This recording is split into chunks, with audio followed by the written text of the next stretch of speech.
दोस्तों आज मैं आपसे बात करने वाला हूँ होम्योपैथिक मेडिसिनल सिस्टम की एक ऐसी मेडिसिन के बारे में जिसका कि बहुत ज़्यादा उपयोग होम्योपैथी में किया जाता है और वास्तव में वो बहुत ही अच्छी मेडिसिन है।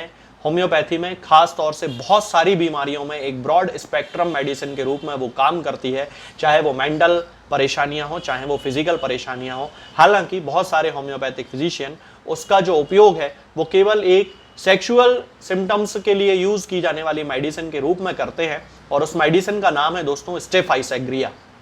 आप लोगों ने बहुत ज़्यादा सुना होगा, बहुत सारे डॉक्टर्स इस मेडिसिन का यूज़ करते हैं, लेकिन जो उसकी एक्चुअल डायग्नोसिस है वो पेशेंट के जो सिम्टम्स हैं कि आखिर वो बीमारी उसमें उसके अंदर डेवलप होती क्यों है, वो आप लोगों को जानकारी नहीं रहती है कि आखिर ये सिम्टम्स उस पेशेंट में आते क्यों हैं।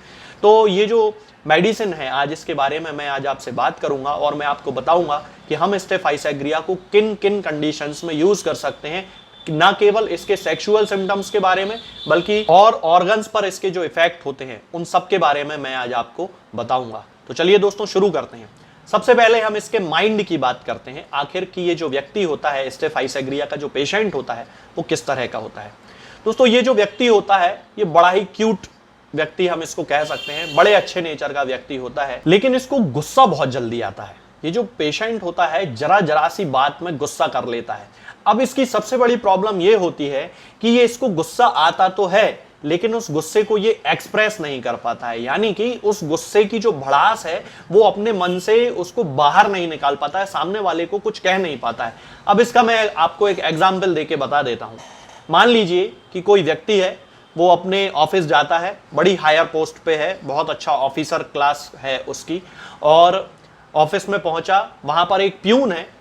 किसी बात को लेके उसने प्यून को कुछ काम करने को कहा और प्यून ने उसको उल्टा आंसर दे दिया। अब वहां पर चूंकि उसको अपनी इमेज का ख्याल है कि वो प्यून से कैसे बात कर सकता है, वो एक प्यून से कैसे लड़ाई कर सकता है, उसके अंदर ये है कि उसकी जो समाज में जो उसकी इमेज बनी हुई है वो बहुत स्ट्रांग रहनी चाहिए। अगर वो प्यून से लड़ाई लड़ लेगा तो फिर उसकी क्या इज्जत रह जाएगी, उसकी इमेज खराब हो जाएगी कि एक प्यून से उसकी लड़ाई हो गई। तो अब वो वहां पे गुस्सा तो आ गया उसको, लेकिन उसने उस गुस्से को पी लिया। वो जो उसने गुस्सा पी लिया ना, यहीं से उसकी परेशानियों की शुरुआत हो गई, क्योंकि स्टेफाइसेग्रिया का पेशेंट कभी भी अपने गुस्से को बाहर निकाल नहीं पाता है। बहुत सारे लोग आपने ऐसा देखा होगा, उनको बहुत सारे लोगों के साथ ऐसा होता है कि वो लड़ाई तो उनकी हो जाएगी लेकिन लड़ने के बाद वो वहां पे अपना गुस्सा नहीं निकाल पाएंगे और फिर घर आके सोचेंगे यार मैं उस समय उसको ऐसा बोल सकता था, मैं उसको वैसा बोल सकता था, लेकिन इतने सारे लोग वहां खड़े थे, मैं कैसे उससे लड़ाई कर लेता। तो ये जो अपने अंदर ही अंदर जो उनका गुस्सा उनको कचोटता रहता है, हिंदी में जैसे कचोटना बोलते हैं, तो वो उसकी सबसे बड़ी प्रॉब्लम होती है और यहीं से उसकी सारी बीमारियां शुरू हो जाती हैं। इसके साथ ही जिन बच्चों को उनके माँ बाप बहुत ही ज्यादा डांटते हैं, मेरी बात को आप इस समय अब ध्यान से सुनिए क्योंकि इस समय ये कंडीशंस हैं, तो जिन बच्चों को माँ बाप उनके बहुत ज्यादा डांटते हैं, हर चीज में उनको नीचा दिखाते हैं, नीचा दिखाने का मतलब है कि वो उनको सामने वाले से कंपेयर करते हैं या फिर ये किसी दूसरे बच्चे से कंपेयर कर रहे हैं, या फिर ऐसा हो सकता है कि उनको हर बार ये बोलते हैं कि रहने दो, तुमसे कुछ काम नहीं होगा, तुम कुछ नहीं कर सकते हो, तुम्हारे अंदर कोई क्वालिटी ही नहीं है। तो ये बात उनके दिमाग में घर कर जाती है। अब वो वहां पे गुस्सा शो करना चाहते हैं लेकिन वो ये सोचते हैं कि अब पेरेंट्स को क्या बोलें, कुछ वो बोल नहीं सकते हैं। तो छोटे छोटे बच्चे जो होते हैं यहीं से उनकी बीमारी की शुरुआत उनके अंदर हो जाती है। यदि हम इसके हेड की बात करते हैं, यानी कि सिर के सिम्टम्स की जब हम बात करते हैं, तो इसको बहुत ही ज्यादा हेडेक की शिकायत होती है और यॉर्निंग के साथ हेडेक होता है, यानी कि जमाइयां कंटिन्यू आती रहेंगी उसको और सिर दर्द भी बहुत ज्यादा होता रहेगा, बहुत ही ज्यादा पेन होता है।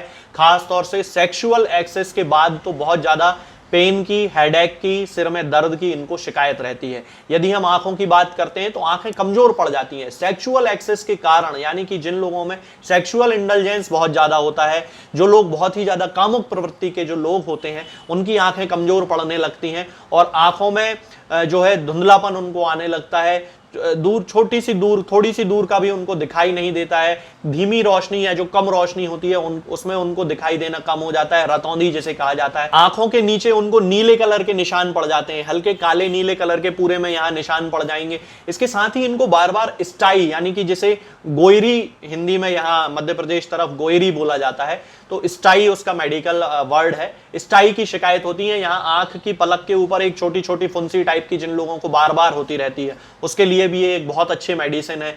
इसके यदि हम एब्डोमेन की बात करते हैं तो उसको पेट में दर्द की बहुत ज्यादा शिकायत होती है, गैस उसे बहुत ज्यादा बनती है। इसके साथ ही जिन लोगों को एंगर सप्रेस कर लेने के बाद, जैसा कि मैंने अभी आपको एक एग्जाम्पल दिया था कि वो जो ऑफिसर क्लास का व्यक्ति था, अब यदि उसने वहां पर गुस्सा अपना पी लिया और घर आया और घर आके उसको पेट में दर्द होना स्टार्ट हो जाएगा, तब उस कंडीशन में स्टेफाइसेग्रिया उसको सबसे ज्यादा सूट करेगी। इसके साथ ही उनको पेल्विस जो रीजन होता है, जिसे पेल्विक एब्डोमेन जहां कहते हैं, पेल्विस का जो हिस्सा होता है जहां जिसे पेल्विक गर्डल भी कहा जाता है, वहां पर इनको टेनेस्मस की शिकायत होती है, दर्द की शिकायत होती है। तब उस कंडीशन में स्टेफाइसेग्रिया मदर टिंचर भी कई बार यूज किया जाता है।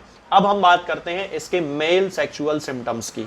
तो ये जो पेशेंट होता है कंटिन्यूअसली सेक्सुअल थॉट्स के बारे में सोचता रहता है। इसकी सोच क्यों होती है मैं आपको बता देता हूं। मैंने अभी थोड़ी देर पहले आपको एक एग्जांपल दिया था कि बहुत सारे बच्चे जिनको घर पे कोई सपोर्ट नहीं मिलता है, जिनको घर में ये समझा दिया जाता है कि तुम किसी काम के नहीं हो, तुम्हारे अंदर कोई क्वालिटी नहीं है, वो बाहर जाके एटमॉस्फेयर में जो सोशल लाइफ है उसमें अपने दोस्त बनाते हैं।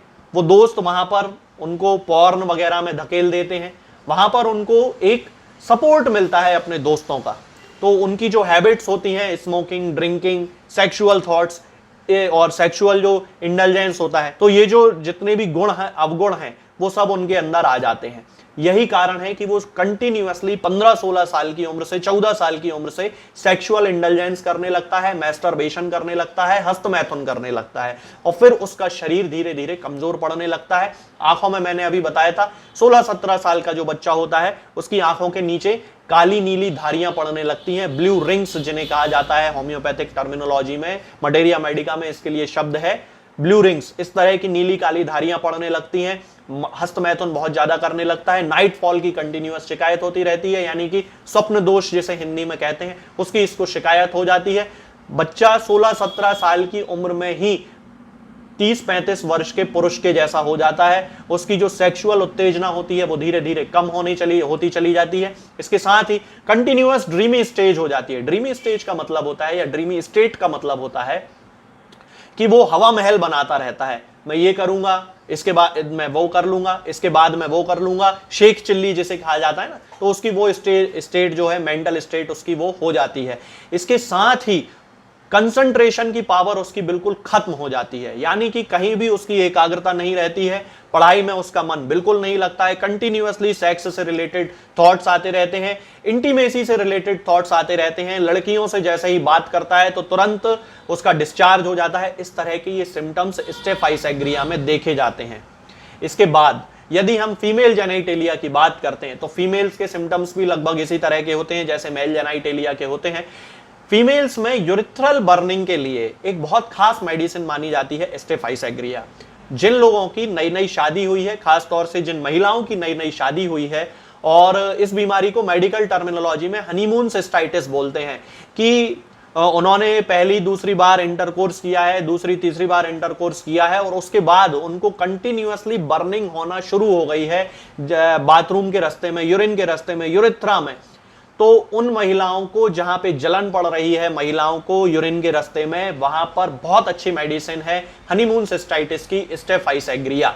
तो पेशेंट की कंडीशन के हिसाब से और सिम्टम्स के इंटेंसिटी के हिसाब से फिर स्टेफाइसेग्रिया का डोज डिसाइड कर लिया जाता है। 30 भी हो सकता है, 200 भी हो सकता है। इसके अलावा दोस्तों यदि हम इसकी एक्सट्रीमिटीज की बात करते हैं, यानी कि हाथ पैरों की बात करते हैं, तो अब चूंकि 15-16 वर्ष की उम्र से उसने वो सब मैस्टरबेशन वगैरह करना शुरू कर दिया है, धीरे धीरे जो उसके अंदर सेक्सुअल वीकनेस है वो उसकी फिजिकल वीकनेस में तब्दील होती चली जाती है। हाथ पैरों में, जोड़ों में बड़ा दर्द रहता है, बिस्तर पे पड़ा रहेगा, किसी काम में मन नहीं लगेगा, कंसंट्रेशन तो बिल्कुल खत्म हो ही चुका है।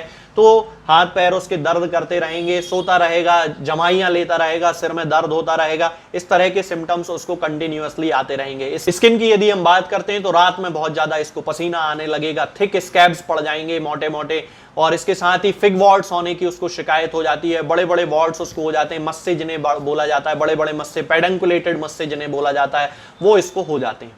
तो दोस्तों ये स्टेफाइसेग्रिया होती है। ये केवल सेक्सुअल सिम्टम्स के लिए यूज नहीं की जाती है। उन लोगों में जिन लोगों में गुस्से को पी लेने के कारण जो बीमारियां उत्पन्न होती हैं, डिप्रेशन उत्पन्न हो गया, उसके लिए स्टेफाइसेग्रिया को यूज किया जा सकता है। स्ट्रेस उनको बहुत ज्यादा हो रहा है, उसके लिए हो सकता है। पेट दर्द उनको हो रहा है गुस्से को पी लेने के कारण, तब स्टेफाइसेग्रिया का यूज किया जा सकता है। यदि उनको आंखों में बार बार स्टाई होने की शिकायत हो रही है, उसमें हम यूज कर सकते हैं हनीमून सिस्टाइटिस, यानी कि यूरिथ्रा में होने वाली जलन महिलाओं में, उनके लिए हम ये यूज कर सकते हैं। पुरुषों में भी यदि इसको सिस्टाइटिस की प्रॉब्लम हो रही है तो उसमें हम यूज कर सकते हैं। बाथरूम करने में, यूरिन करने में यदि उनको जलन पड़ रही है तो हम उसमें यूज कर सकते हैं। तो अकेले इसका मेल सेक्सुअल सिस्टम पर ही नहीं, बहुत सारी जगहों पर इसका यूज किया जाता है। तो दोस्तों आज के लिए फिलहाल इतना ही। आगे के वीडियोस में मैं आपसे बात करूंगा कुछ नई बीमारियों के बारे में और उनकी होम्योपैथिक दवाओं के बारे में।